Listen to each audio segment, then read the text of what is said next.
नमस्कार सबैलाई, स्वागत छ मेरो नानी भाबीको युट्युब च्यानलमा। आज म हजुरले टाइटल देखेर पक्कै पनि थाहा पाइसक्नुभयो होला म के गर्न गइरहेको छु भनेर। आज म तपाईहरूलाई बच्चाका लागि धेरै नै पौष्टिक, छिटो बन्ने र क्युट देख्ने स्न्याक बनाउन गइरहेको छु।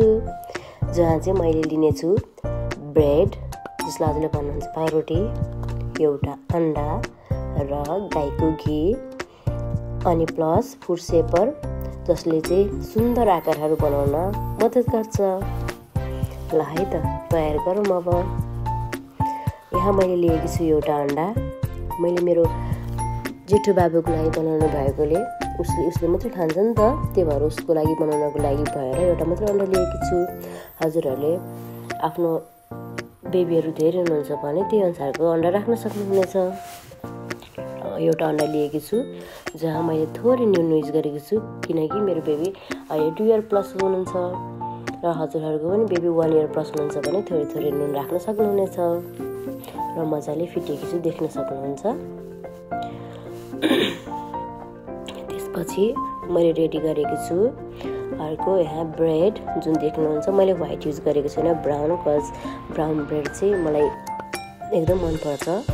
हजुरहरूलाई जुन मनपर्छ त्यो युज गर्न सक्नुहुन्छ, तर म चाहिँ ब्राउनै युज गर्नु भनेर सजेस्ट दिन्छु। र यहाँ देख्न सक्नुहुन्छ फुड सेपर वा यसलाई अर्को पनि भनिन्छ फुड कटर, जसले चाहिँ थरी थरीका आकारहरू बनाउनलाई हेल्प गर्छ। हजुरले देख्न सक्नुहुन्छ मैले पनि 3-4वटा थरीको आकार बनाइरहेको छु।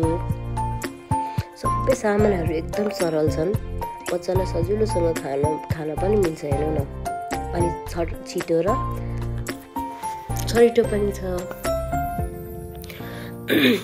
अब हजुरले सेपर रेडी गरिसक्नु भएको छ भने प्यान तताउन बसाल्नु होला। प्यान तातिसकेपछि थोरै घिउ पनि एड गरिदिनु होला। मैले चाहिँ यहाँ लिएको छु गाईको घिउ, किनकि गाईको घिउ युज हजुरहरूले भैँसीको लिन सक्नुहुन्छ है। मैले चाहिँ घिउ किन एड गरेँ भने ताकि मेरो ब्रेड नरम होस्।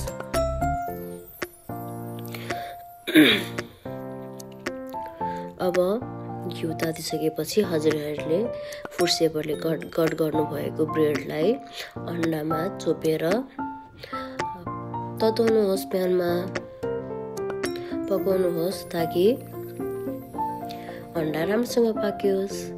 दुवैतिर सुनौलो रङ नआउन्जेलसम्म मजाले पकाउनु होला। यहाँ देख्न सक्नुहुन्छ मैले पनि पकाइरहेको छु।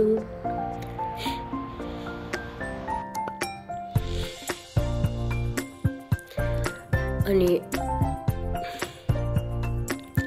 यहाँ देख्न सक्नुहुन्छ एकदम छिटो पनि छ है। हजुरहरूको बेबीहरूले दुःख दिनुभयो भने चाँडो र छिटो गर्नलाई यो स्न्याक एकदम फास्ट बन्नेछ। हजुरहरूले देख्न सक्नुहुन्छ हाम्रो बेबीको लागि हेल्दी, सफ्ट र इजी स्न्याक तयार भइसकेको छ। यता हेर्नु न मेरो बेबीले कति खुसी पाएर खाइरहेको छ।